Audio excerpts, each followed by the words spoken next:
Welcome back to another video. For this video, I'm going to be discussing the analysis for Friday, the game plan as well. Last day of the week. Let's see if the market wants to present us any opportunities. Heading over to the daily time frame on the indices.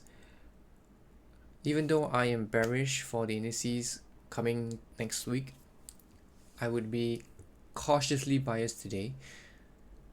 If we take the high and then mark it to the opening price of this week's candle, we can see that we have already reached for the 2 standard deviation. That is usually when the expansion will cap out. Alright, 2 standard deviations.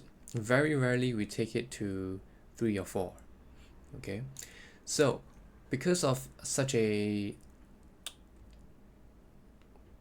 presentation right here, I would be reluctant to short the indices today.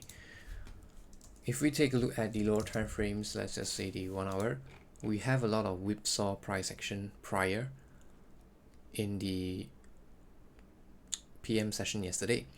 We even have a session SMT on the lows.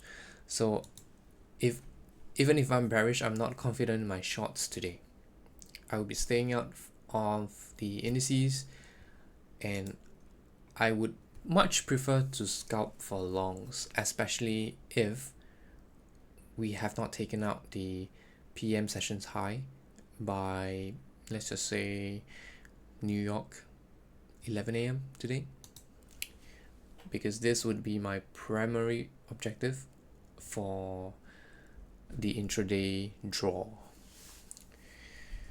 Moving to the Forex, let me just put it out there first.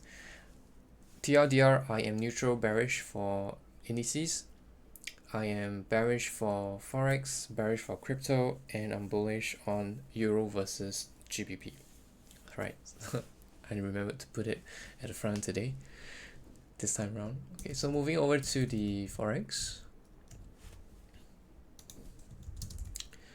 On the daily time frame, let us mark the expansions, okay? From the weekly open to the high that it formed, and then to the current expansion. Over here we can see that British pound has tagged the 2 standard deviation, dollar as well, tagging the 2 standard deviation. Right now we only have euro not tagging it, so it seems really bullish, right? But I'm still willing to take a short position on euro if we can present a SMT within the 4 hours dealing range, around the 50% dealing range, or once it tags the 50% dealing range, because on the way down it did not offer premium at all for euro. Even for British pound, it did not offer premium. For dollar, it did not offer discount as well. So I'm willing to take a risk if we can trade into 50%. That's number one. Number two, it has to form an SMT after it trades into the 50% of the current dealing range. SMT in terms of session highs and lows, or 90-minute highs and lows. But if I were to be looking at 90-minute highs and lows, it would have to only be in the New York AM session. It's not going to be in London session. Okay.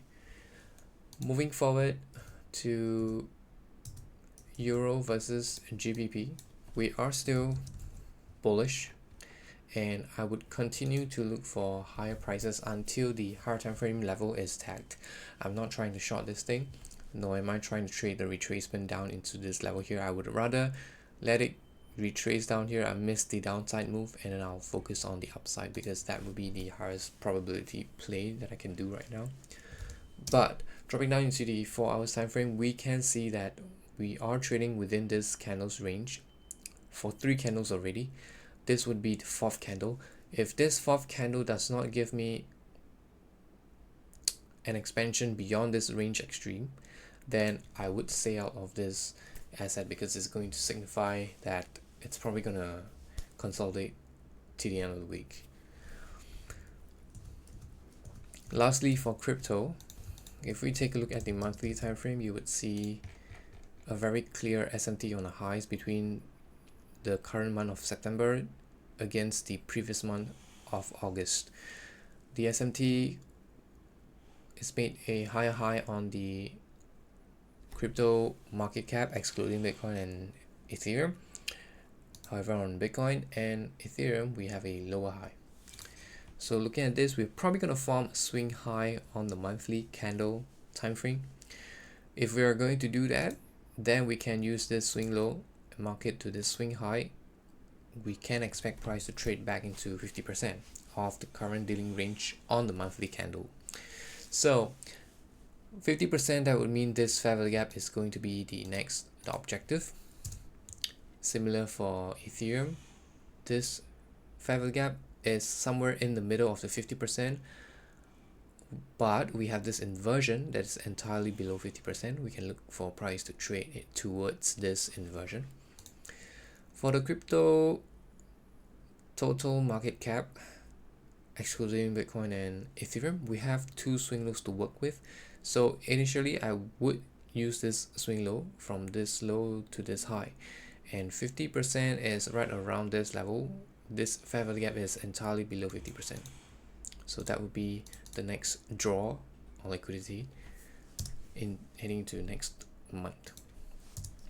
Dropping down into the weekly time frame, let's focus on Bitcoin because that is my focus. You can analyze the other charts yourself. So for Bitcoin, I'm only focused on this range right here, from low to high. Now, if we are bullish, price should not take out this swing low right here, and price should expand higher in a low resistance liquidity run character. Right now, it's not giving that, and somehow it's respecting bearish PDRAs, forming a swing high on the weekly time frame. So once this swing high is formed, I'm expecting this high to be a short-term high, which is a protected high. More like if you see head and shoulders, this is what you'll see. This would be the shoulder, head, and then shoulder. So because of this swing high right here, I would be expecting lower prices to take out this low, and if we are to take out this low, we're going for this low right here. For OTE setups, once it takes out a swing low right here, for example, and it trades into OTE, and then it forms a swing low, you should not want to see price coming back down for this swing low again. So right now, this swing low is an invalidation for higher prices. So since we are that bearish over here, even on the daily time frame, then we are looking for this swing low to be tagged and also this low eventually. That would be my main focus for Bitcoin if it ever provides an opportunity. So on the daily time frame, you can see right here we are really bearish. Price didn't even trade into 50% of this high to whatever low that is. So right now we're still waiting for a swing low to form on the daily time frame, and that swing low would provide the dealing range from the high to the low, and all I have to do is to look for a PD array above 50% once the swing low is formed, and I'll look to take a short position with the stop over here and targets over here or over here. There is a inefficiency, and the terminus will be down here. So we have a lot of range to work with, even on the daily time frame for Bitcoin. That's it for this video, and I hope you enjoyed this session here. Good luck trading, and I'll talk to you again.